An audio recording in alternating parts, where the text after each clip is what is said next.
Sorry. I was just pretending. Pretending's a lot of fun. I was being a knight fighting a dragon. When you pretend, you could be anything or anyone you want to be. You could be a knight, you could be a pirate, a cowboy, an astronaut. When you're pretending, anything is possible. That's the great thing about pretending. Welcome to this story time, by the way. Again, my name is Chris, and this story time is brought to you by the Charleston Carnegie Public Library, and the books that I have today are about pretending. The first book we're going to read today is Pete the Cat Checks Out the Library. How very appropriate. Pete's mom is taking him to the library for the first time. The librarian gives Pete his very own library card. "Cool," says Pete. The librarian smiles. "Time for the tour." The librarian takes Pete through the library. There's a big desk where people wait to check out books. Pete sees some of his friends reading at a long table. It's very peaceful and quiet. How relaxing. The librarian takes Pete to her favorite room. There are lots of Pete-sized chairs and tables and shelves. There are books of every shape, size, and color. "What do I do now?" Pete asks. "Now you read a book," the librarian says. Which book should I read?"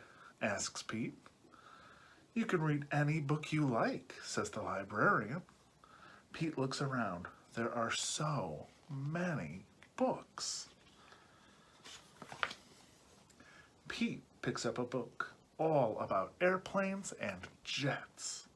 He reads it and pretends he is a stunt pilot. He flies a super fast jet and does loop-the-loops and spirals high in the sky. Then Pete finds a book with dragons, wizards, and unicorns on the cover. He reads it and imagines that he is a powerful wizard using magic spells and a special wand to defend his castle against a fire-breathing dragon. Next, Pete opens up a book about spiders and insects. He reads it and imagines that he is a scientist studying all types of critters in the wild. He has to be very still to study some critters, and very fast to study others. Then Pete chooses a book with all sorts of scary monsters on the cover. It is a book of fairy tales. Pete reads it and pretends that he is in a dark, spooky forest, trying to outsmart a big, bad wolf. Pete puts that book back on the shelf. It is too scary. Pete opens up a book about the pyramids in Egypt.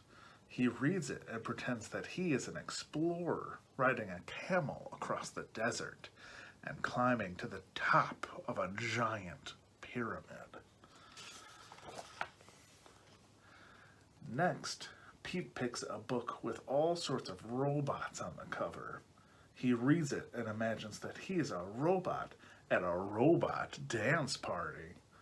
His arms and legs make whizzing sounds when he moves. When Robot Pete speaks, he says bleep, bloop, bleep. Next, Pete picks up a book about superheroes. He reads it and makes believe that he is a superhero. He flies around the city in a colorful cape, chasing bad guys and saving the day. Then Pete spots a big book about the ocean and all of its creatures. He reads it and imagines that he is a scientist in a submarine deep in the Atlantic Ocean, looking for whales, squids, and sharks. There are so many wonderful books to read at the library. Pete can be whatever he imagines with a book. Reading is super groovy.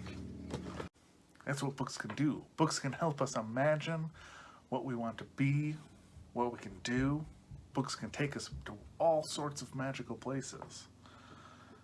But they don't always have to be something fantastical like a knight fighting a dragon or a wizard. You can be something as simple as a frog. This is I'm a Frog by Willems. I'm a frog. Ribbit. What? Ribbit? Piggy? Ribbit, ribbit, ribbit, ribbit, ribbit, ribbit. What are you doing, Piggy? I'm a frog. You are a frog. Yes. I did not know that. I was sure you were a pig.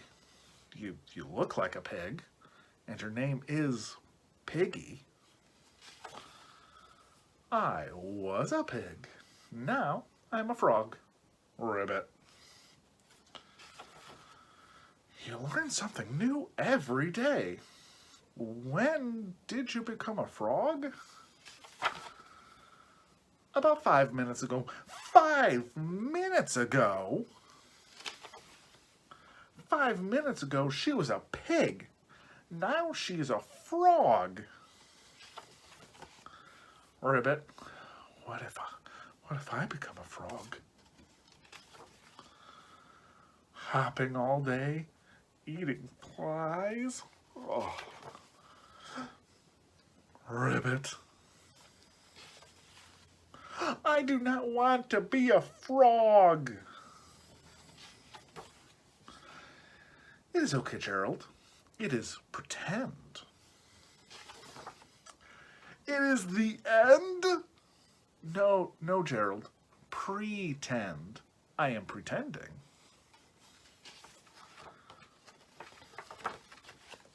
What is pretending? Pretending is when you act like something you are not. Wow. And you can just do that? You can just go out and pretend to be something you are not? Sure. Everyone pretends. Even grown-up people. All the time. You really do learn something new every day. Do you want to try it, Gerald? Do you want to pretend to be a frog? Ribbit. I cannot. Yes, you can, Ribbit. No, I can't. Yes, you can. No, I can't. Yes, you can. No, I can't. Yes, you can. No, I can't. Yes, you can. No, I can't. Yes, you can. No, I can't. Yes, you can. No, I can't. Yes, you can. No, I can't. Gerald, why can't you pretend to be a frog? Because I am a cow. Moo. Ribbit, ribbit, ribbit. Moo. The end. Pretending can be lots of fun. What do you like to pretend to be? Again, I like to be a knight fighting a dragon.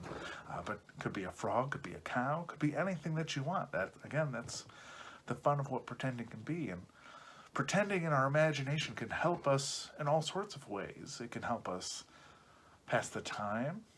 You know, when you wait, you can imagine anything. So the final story that we're going to read for this story time is another story about pretending. This one is more about pretending when maybe you just need to help calm your body down.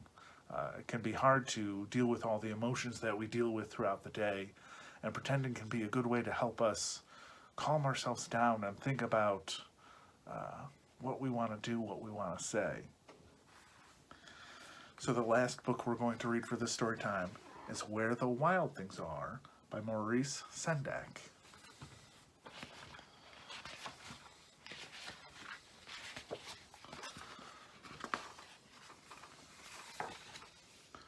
The night Max wore his wolf suit and made mischief of one kind or another. His mother called him Wild Thing, and Max said, "I'll eat you up." So he was sent to bed without eating anything.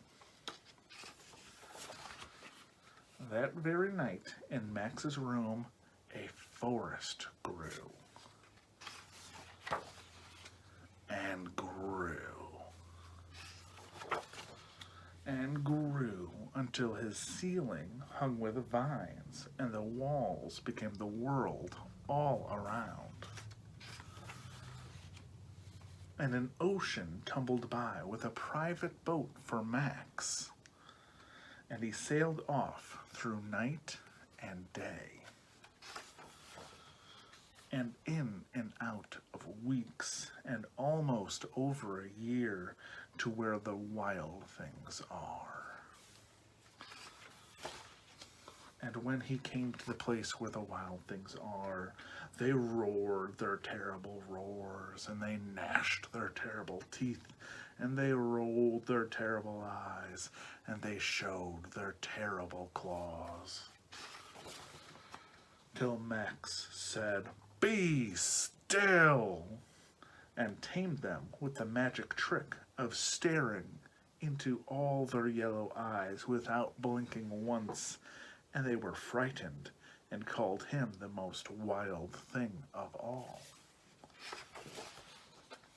and made him king of all the wild things. "And now," cried Max, "let the wild rumpus start." They howled at the moon. They swung from branches in the trees, and they marched up and down the land. "Now stop," Max said, and sent the wild things off to bed without their supper. And Max, the king of all the wild things, was lonely and wanted to be where someone loved him best of all.